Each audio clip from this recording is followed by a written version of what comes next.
دیا ہو تو اس پر تان کس طرح کیا جا سکتا ہے؟ جو معاویہ رضی اللہ تعالی عنہ کی حمایت میں عیاذم باللہ اسد اللہ کی سبقت و اولیت و عظمت و اکملیت سے آنکھ پھیر لے، وہ ناسبی یزیدی، یعنی حضرت امیر معاویہ رضی اللہ تعالیٰ عنہ کی محبت کی دو قسمیں ہیں، ایک ہے محبت شرعی، دوسری ہے پرائیویٹ محبت۔ ناسبی یا خارجی ان سے پرائیویٹ محبت کرتا ہے، سنی ان سے شرعی محبت کرتا ہے۔ تو شرعی محبت جو ہے وہ یہ ہے کہ جس میں بیک وقت ایک ہی سینے میں جہاں حضرت امیر معاویہ رضی اللہ تعالیٰ عنہ کی محبت ہوگی تو ساتھ ہی مولا علی رضی اللہ تعالیٰ عنہ کی بھی محبت ہوگی، اور جو ان کا بلند درجہ ہے اس کو مانا جائے گا۔ یعنی یہاں یہ دھڑے بندی نہیں کی جائے گی کہ میں حضرت معاویہ کی پارٹی ہوں تو میں مولا علی کو نہیں مانوں گا، یا کوئی کہ میں مولا علی کی پارٹی ہوں میں حضرت معاویہ کو نہیں مانوں گا۔ ان دونوں ذاتوں کے پیار کی وجہ ذات رسول صلی اللہ علیہ وسلم ہے، تو اس کی بنیاد پر جس نے رسول اللہ صلی اللہ علیہ وسلم کو مانا ہے اور آپ سے عشق کرتا ہے تو وہ سرکار کی ہر نسبت سے عشق کرے گا۔ تو اس بنیاد پر اعلی حضرت نے لکھا جو حضرت معاویہ رضی اللہ تعالیٰ عنہ کی حمایت میں عیاذم باللہ اسد اللہ یعنی مولا علی رضی اللہ تعالیٰ عنہ کی سبقت، یعنی یہ پہلی بات ہے کہ مولا علی کو سبقت دی ہے اللہ نے حضرت امیر معاویہ رضی اللہ تعالیٰ عنہ پر، سبقت اولیت کہ ان کی اولیت ہے مولا علی رضی اللہ تعالیٰ عنہ کی، تیسری عظمت، چوتھی اکملیت، یعنی یہ چاروں باتیں مولا علی رضی اللہ تعالیٰ عنہ میں ہیں حضرت امیر معاویہ رضی اللہ تعالیٰ عنہ کے مقابلے میں۔ اب جو بندہ ان چاروں باتوں سے نظر پھیر لیتا ہے حب معاویہ رضی اللہ تعالیٰ عنہ میں، تو یہ محبت غیر شرعی ہے اور یہ ناسبیت ہے۔ تو یعنی ہمارے عرف میں یعنی یہ ہے کہ ناسبیت کا ڈراوا دے کر رافضیت لائی جاتی ہے، جس طرح وہابی شرک کا ڈراوا دے کر وہ بغض نبی لانے کی کوشش کرتے ہیں، تو ادھر جو ہے وہ یہ معاملہ ہے کہ ناسبیت کا ڈراوا دے کر کہ تم ناسبی ہو ورنہ ایسا کہو، تو رفض کی طرف جو ہے وہ متوجہ کیا جاتا ہے۔ تو یہ دونوں چونکہ اہل سنت صراط مستقیم پر ہیں اور صراط مستقیم وسط میں ہے، جو بھی سیدھا راستہ ہو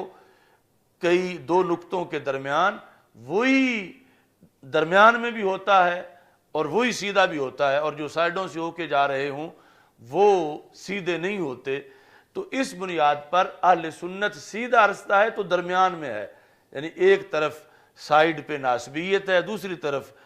رفض ہے، ایک طرف خارجیت ہے، دوسری طرف تفضیلیت ہے، درمیان میں ہے اہل سنت۔ تو اسے بیک وقت دونوں طرف سے خطرہ ہے کہ دونوں طرف ان کا کوئی بندہ اغوا ہو کے نہ چلا جائے یا دونوں طرف سے ان پر کوئی حملہ نہ کرے،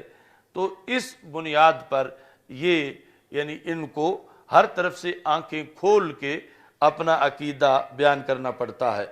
تو آپ نے ایک دھڑے کو ناسبی یزیدی بنا دیا،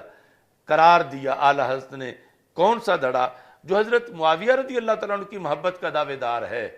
اور اس محبت کی وجہ سے وہ حضرت مولا علی رضی اللہ تعالیٰ عنہ کی سبقت نہیں مانتا، اولیت نہیں مانتا، عظمت نہیں مانتا، اکملیت نہیں مانتا، تو یہ بندہ سنی نہیں ہے، یہ بندہ ناسبی ہے، اس کی محبت شرعی نہیں ہے، اس کی محبت حضرت امیر معاویہ رضی اللہ تعالیٰ عنہ سے غیر شرعی ہے۔ یعنی یہ اپنا پنجابی میں کہتے ہیں دھڑا کٹ رہا ہے، دھڑا بندی کی بنیاد پر اس کا یہ سارے کا سارا مسئلہ ہے۔ اب دوسرا دیکھو، اور جو مولا علی رضی اللہ تعالیٰ عنہ کی محبت میں حضرت معاویہ رضی اللہ تعالیٰ عنہ کی صحابیت و نسبت بارگاہ حضرت رسالت بلا دے، وہ شیعی زیدی۔ اس میں کیا بتایا کہ حضرت مولا علی رضی اللہ تعالیٰ عنہ کی محبت کی بھی دو قسمیں ہیں، ایک ہے محبت شرعی اور دوسری ہے محبت غیر شرعی۔ محبت شرعی وہ ہوگی کہ جب مولا علی رضی اللہ تعالیٰ عنہ کو اسبق مانتے ہوئے، اکمل مانتے ہوئے، وہ حضرت امیر معاویہ رضی اللہ تعالیٰ عنہ کی صحابیت کا شرف بھی مانے۔ اگر اس محبت میں آ کر وہ حضرت امیر معاویہ کی صحابیت ہی نہ مانے، یا صحابی کسی کو ماننے کے جو تقاضے ہیں حضرت امیر معاویہ کے حق میں وہ بھی پورے نہ کرے، یعنی مثلا ایک بندہ داتا صاحب رحمۃ اللہ علیہ کا نام جتنے ادب سے لیتا ہے، حالانکہ وہ صحابی نہیں، وہ تابعی نہیں، اتنے ادب سے وہ حضرت امیر معاویہ رضی اللہ تعالی عنہ کا نام نہیں لیتا، تو پتہ چلا کہ اس نے جو صحابیت کے تقاضے تھے حضرت امیر معاویہ رضی اللہ تعالی عنہ کے لحاظ سے وہ پورے نہیں کیے۔ یعنی داتا صاحب کو تو ان کی کرامتیں بھی مانتا ہے، ولایت بھی مانتا ہے، پیار بھی، عقیدت بھی ظاہر کرتا ہے، ان کا عرس بھی کرتا ہے، سب کچھ کرتا ہے، اور اس حضرت امیر معاویہ رضی اللہ تعالی عنہ کے صحابیت کے جو تقاضے ہیں کہ صحابی کی شان کیا ہے، فضیلت کتنی ہے، ان پر آگ حرام ہے اور ان کی محبت باعث جنت ہے، یہ تقاضے بھی بلا دیتا ہے حب علی رضی اللہ تعالیٰ عنہ میں۔ تو اب یہ محبت ہے غلو کی محبت، یعنی جو دھڑا بندی کی ہے، شریعت کی نہیں۔ شریعت کی اگر ہو تو جن کے ساتھ نسبت کی وجہ سے مولا علی رضی اللہ تعالی عنہ اسد اللہ ہیں اور رسول اکرم صلی اللہ علیہ وسلم کے بھائی ہیں، اور آپ کے فضائل مناقب جو انگنت ہیں، اسی ذات نے تو حضرت امیر معاویہ کو شرف صحبت میں قبول کیا ہے۔ تو اگر ان کی نسبت ادھر زیادہ، بہت زیادہ فوائد دے گئی ہے تو شرف صحبت تو ادھر بھی دیا ہے، اس کو سرکار کی وجہ سے کہ سرکار کے صحابی ہیں لہذا نام ادب سے لینا ہے، سرکار نے ان کے بارے میں یہ دعا کی ہے، سرکار دو عالم صلی اللہ علیہ وسلم نے ان کے بارے میں یہ گواہی دی ہے، تو اب اگر حب علی سرکار کی نسبت کو بھی نہ ماننے دے تو پھر یہ غلو ہوگا، یعنی یہ محبت حضرت علی رضی اللہ تعالیٰ عنہ کی غیر شرعی ہوگی کہ جو شریعت سے ٹکرا رہی ہے، اور ٹکرانے کا یہ مطلب ہے کہ حضرت امیر معاویہ رضی اللہ تعالیٰ عنہ کی صحابیت ماننے کو بھی یہ بندہ تیار نہیں ہے، اور سرکار دو عالم صلی اللہ علیہ وسلم کے ساتھ نسبت کا جو شرف ہے وہ بھی نہیں مانتا، یعنی وہ شرف مانے تو کروڑوں ولیوں سے تو اونچا وہ شرف بنتا ہے، جس طرح کہ حضرت مجدد الفسانی رحمۃ اللہ علیہ نے مکتوبات شریف میں لکھا کہ حضرت واشی جو کہ عہد جاہلیت میں قاتل تھے سیدنا امیر حمزہ رضی اللہ تعالیٰ عنہ کے، اور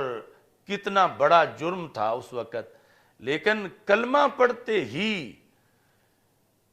اولین لمحے میں، ایک تو یہ نا کلمہ پڑھ کے ہفتہ گزر گیا، ایک یہ ہے کہ سال گزر گیا، ایک یہ ہے کہ 10 سال گزر گئے، مجدد صاحب لکھتے ہیں پہلی گھڑی میں کلمے کی شرف صحبت اتنا اونچا ہے کہ انہیں کلمے پڑھنے کی پہلی گھڑی میں وہ مرتبہ مل گیا جو سید التابعین حضرت اویس کرنی رضی اللہ تعالیٰ عنہ کو اپنی زندگی کے عروج کے آخری لمحے بھی نہیں ملا، حالانکہ وہ تابعی بھی ہیں اور سید التابعین ہیں، کتنے چوٹی کے ولی ہیں، کتنی ان کی ریاضت اور عبادت ہے، اپنی زندگی کے ولایت کے عروج کے آخری لمحے بھی انہیں وہ مرتبہ نہیں ملا کہ جو حضرت واشی کو کلمہ پڑھنے کے پہلی گھڑی میں مل گیا، کیونکہ یہ ہے سرکار کا فیض کہ ادھر صحابیت ہے حضرت واشی کی طرف، اور ادھر حضرت اویس کرنی شخصیت تو بہت بڑی ہے مگر شرف صحبت نہیں ملا۔ تو اس بنیاد پر یعنی جس وقت ایک بندہ حضرت امیر معاویہ رضی اللہ تعالیٰ عنہ کا شرف صحبت مان لے تو پھر یہ جتنی بھی بونگیاں مارتے ہیں اس کی تو گنجائش ہی نہیں بنتی کہ وہ شرف صحبت اونچا اتنا ہے کہ سارے ولی مل کے بھی کسی ایک صحابی کے شرف صحبت کا مقابلہ نہیں کر سکتے۔ تو ہم اہل سنت جو اپنے دائرہ ادب کے اندر اتنے بعد کے ولیوں کی اتنی ریسپیکٹ کرتے ہیں، اتنا ادب کرتے ہیں اور ان کے ساتھ اتنی اپنی عقیدت رکھتے ہیں اور اس کا اظہار بھی کرتے ہیں، تو پھر وہاں جہاں کے وہ شرف ہے جو اس ولایت سے کہیں اونچا ہے، اس کو مان کر پھر ان سے بغض یا ان پر تان یا اشارتاً کنایتاً تنقید یعنی یہ پھر ہوگا کہ مانا ہی نہیں شرف صحبت، کیونکہ شرف صحبت ماننے کے بعد پھر کسی طرح کی تنقید کی کوئی گنجائش باقی نہیں رہتی۔ تو اس واسطے آپ نے فرمایا کہ اور جو حضرت